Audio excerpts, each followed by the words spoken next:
깜짝 여러분들이 놀랄 일이 있습니다. 관련 기사를 우리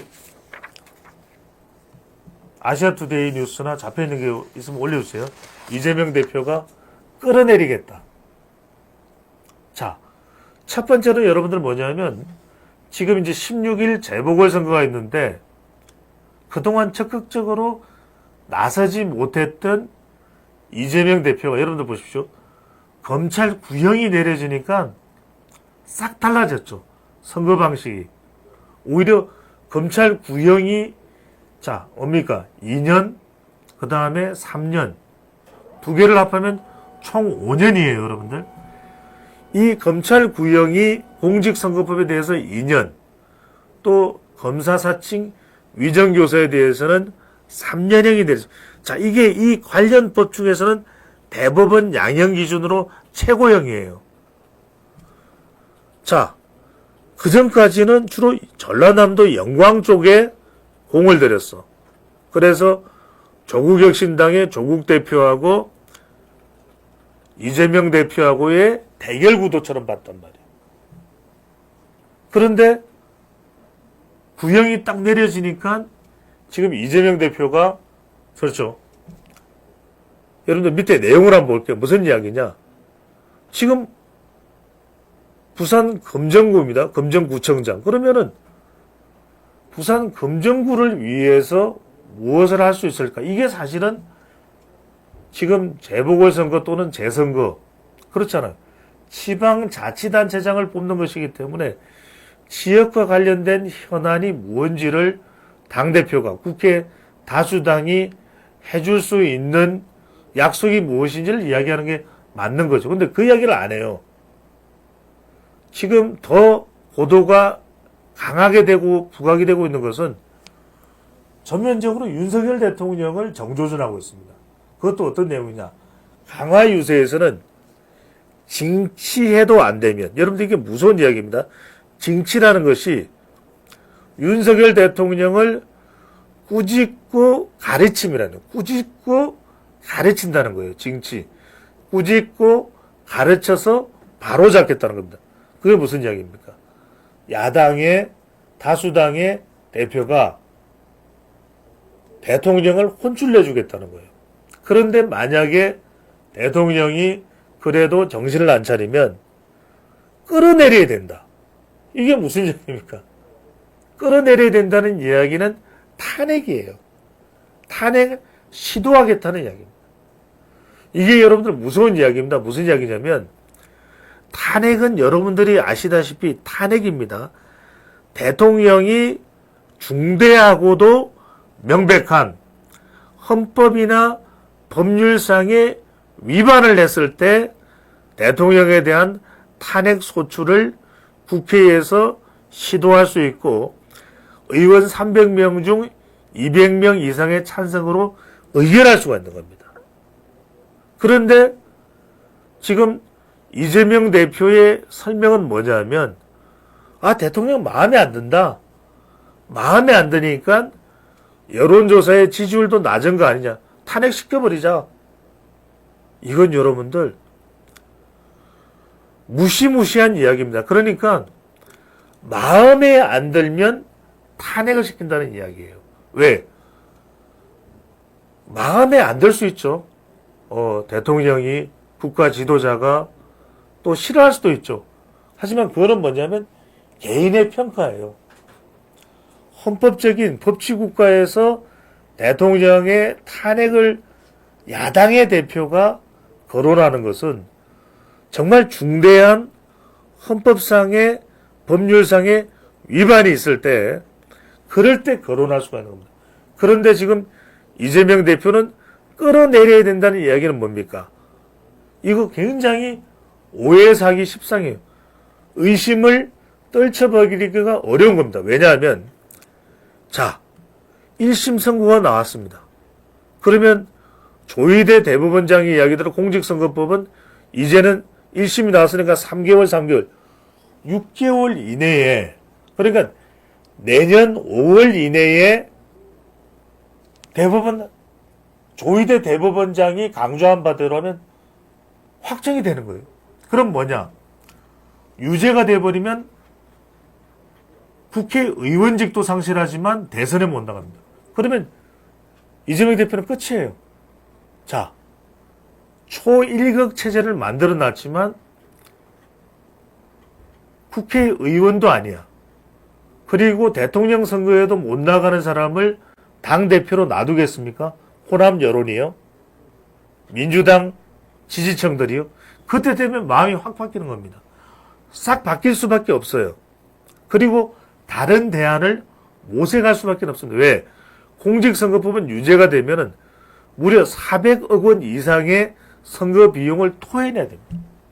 지금 민주당사의 가격이 뭐 부동산으로 여의도에 있는 당사가 450억, 500억 이야기가 나와요. 여의도 땅값이 많이 올라갔으니까. 부동산 가격이 많이 올라갔어.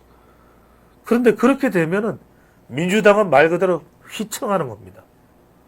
그러니까 그것을 여론이 흐트러질 수도 있고 사법 조치가 6개월, 10개월 이내에 검사 사칭이든 나와버리게 되면 위정교사로 금고 이상의 형을 받으면 유죄가 돼요.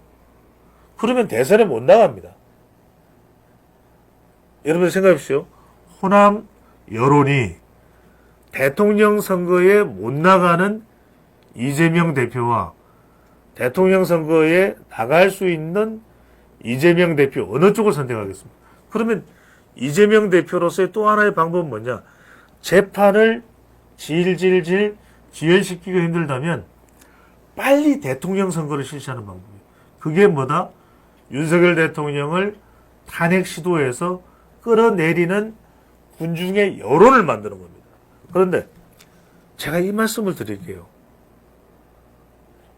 이건 정말 무서운 이야기입니다. 왜냐하면 2004년에 노무현 당시의 대통령이 국회에서 탄핵이 의결됐던 이유는 선거법 위반이에요.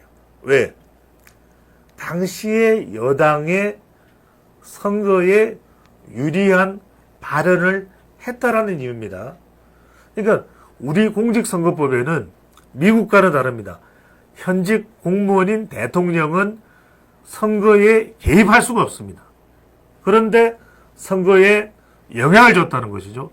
2004년에 총선이 있었으니까요. 그런데 여러분들 그때 많은 분들이 모르세요. 여러분들 오늘 알아두십시오. 당시에 헌법재판소의 판결은 헌법재판소에서는 노무현 대통령의 탄핵을 기각합니다. 그러니까 탄핵을 받아들이지 않아요. 대통령 직무정지가 됐지만. 그런데 여러분들 그때 헌법재판소의 그 판결문 내용이 뭔지 아십니까? 선거법 위반은 맞다. 하지만 대통령을 끌어내릴 정도로 중대한 위반이 아니다. 여러분들 이게 핵심입니다. 선거법 위반은 맞는데도 불구하고 심지어는 선거법 위반이 맞아요. 제가 아까 말씀드렸죠. 중대한 헌법이나 법률상의 위반이에요.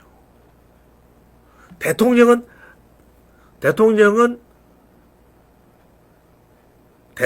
재임 시에는 형사상 소출을 받지 않는 그런 권한도 가지고 있죠. 그게 뭐냐? 대통령이 자꾸 흔들려서는 안 된다는 거예요. 그럼 지금 여소야대니까 대통령을 막 흔들자. 대통령을 흔들어서 윤석열 대통령을 끌어내리자. 김건희 여사 계속 이걸 논란을 정폭시켜서 윤석열 대통령을 끌어내리자. 그런데 대통령의 배우자가 논란이 된다고 해서 대통령을 끌어내릴 수 있느냐? 그렇지는 않습니다. 지금 이런 상황을 보면은 외국의 투자자들은 또는 외신들은 외국은 더 불안하게 볼 거예요. 한국은 지금 대통령제 국가인데 국회에서 검사도 탄핵시키고 방통위원장도 탄핵시키고 대통령도 탄핵시키려고 드는구나. 이 나라의 리더십은 온전할 수가 없겠구나. 그런 생각을 안 한다는 게 이상한 거잖아요. 그러다 보니까 지금 윤석열 대통령에 대해서 자, 조금 전에 여러분 사진 보셨지만 이재명 대표는 인천 강화 유세에서도 징치 안 되면 끌어내리겠다. 지금 부산 금정선거에서도 이건 뭐냐? 이른바 앵그리 버드 전략이에요. 사람들을 자극을 하는 거죠. 자, 김건희 여사 문제 많다. 윤석열 대통령 탄핵시켜야 된다. 자, 그러면 이번 10월 16일 날 누구에게 투표해야 되겠냐? 지금 그런 재보궐선거가 아닙니다. 그럼에도 불구하고 지금 다수당의 대표인 이재명 대표는 직접 본인이 헌법상 중대한 위반이나 위법이 있는지도 알 수 없는 윤석열 대통령을 정치적으로 여론을 선동해서 끌어내리겠다. 이건 엄청난 혼란을 가져올 수 있는 겁니다. 게다가 얼마 전에 전당대회에서는 심지어는 당원들의 더 주목을 받기 위해서 김건희 살인자, 윤석열 대통령에 대해서는 계엄령을 선포할 것이다. 이런 내용들이 하나하나 모아져서 야당은 지금 탄핵으로 가려고 하는 의도라고 볼 수밖에 없는 거죠.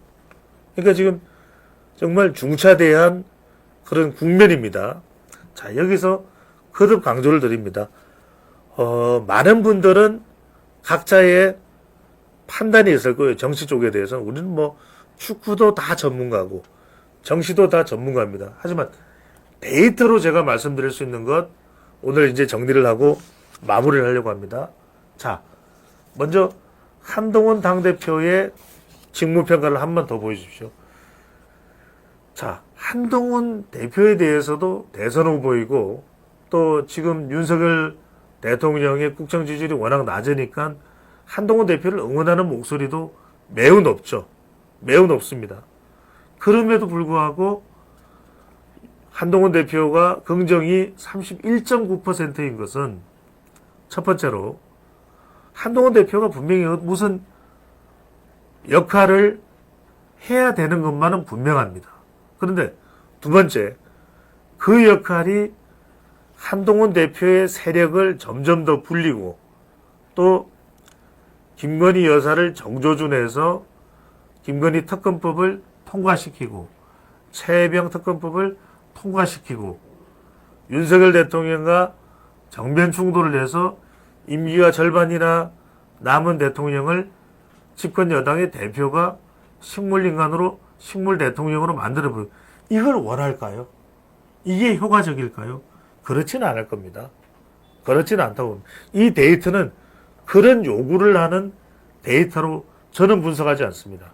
그러니까 한동훈 대표에도 힘을 실어주는 여론이 있겠지만 어떻게 하면 한동훈 대표의 행동을 통해서 대통령의 지지율도 더 올라가고 또 자신의 지지율도 그리고 국민의힘의 지지율도 더 올라가는 해법을 더 구체적으로 더 머리를 쥐어 짜내라고 하는 그 요구라고 저는 분석을 합니다.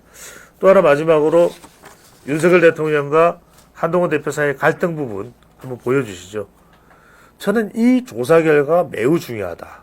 왜냐하면 결국은 이 일련의 상황 속에서 오히려 윤석열 대통령과 한동훈 대표가 갈등하는 거. 이건 뭐냐면 집안 식구끼리 싸우는 겁니다. 윤석열 대통령, 한동훈 대표.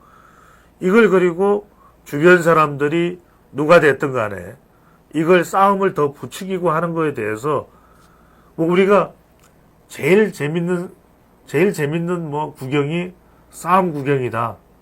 불구경이다. 이런 이야기 하는데 그게 뭐 다 좋은 일입니까? 불이 나서 좋을 일이 있습니까? 싸움을 내서 좋을 일이 있습니까? 그렇지는 않겠죠.